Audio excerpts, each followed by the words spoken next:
ஷேக், குழந்தை பிறந்துச்சுன்னா நம்ம என்ன செய்யணும் என்ன செய்யக்கூடாது அப்படிங்கிறது. ஒரு குழந்தை பெற்றெடுத்தார், குழந்தை கிடைச்சா பிறந்தாங்கன்னு சொன்னா அவங்களுக்கு பேர் வைக்கிறது இருக்குது. பேர் வந்து பிறந்த உடனே வைக்கலாம், 7 ஆண்டும் வைக்கலாம். பிறந்த உடனே வைக்கிற ஹதீஸும் இருக்குது. அதே மாதிரி 7 ஆண்டும் குழந்தைக்கு பேர் வைக்கலாம். அதே மாதிரி ஆம்பளை பிள்ளையாக இருந்தால் முடிய வலிக்கணும். பொம்பளை பிள்ளைகளுக்கு முடி வலிக்க தேவையில்லை. ஆம்பளை பிள்ளைகளாக இருந்தால் முடி வலிக்கணும், பொம்பளை பிள்ளைகளுக்கு முடி வலிக்க தேவையில்லை. அதே மாதிரி 7 ஆண்டு அக்கீக்கா கொடுக்கணும். ஆம்பளை பிள்ளைகளுக்கு 2 ஆடு, பொம்பளை பிள்ளைகளுக்கு 1 ஆடு. அடுத்தது இது 3 விஷயம். இன்னும் 3 விஷயம் இருக்கு. என்னண்டா, பிறந்த உடனே காதுல பாங்கு, வலது காதுல பாங்கு அதான் சொல்லுவாங்க, இடது காதுல இக்காம சொல்லுவாங்க. வலது காதுல பாங்கு என்று வர ஹதீஸ், அதான் வர ஹதீஸ் லைஃபானது, மிக பலவீனமானது. இடது காதுல இக்காமத்துன்னு வர்றது இட்டுக்கட்டப்பட்டது, ஆதாரமற்றது. இது ஒரு விஷயம்.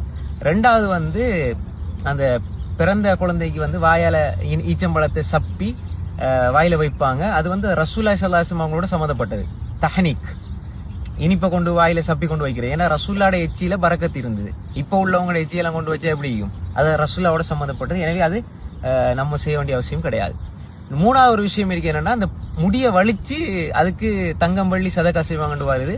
அது ஆதாரபூர்வமான செய்தி கிடையாது. இந்த 3ம் இல்ல, பெஸ்ட்டுக்கு சொன்ன 3ம் இருக்குது. நிறைய பேர் அந்த இதுல வந்து இந்த அறிஞர் சொன்னார், அந்த அறிஞர் சொல்றாங்க. அமல்களை பொறுத்தவரை அல்லாஹ் ரசூல் தான் நமக்கு சொல்லி தரணும். அதுக்கு தான் கூலி கிடைக்கும். அஸ்ஸலாமு அலைக்கும்.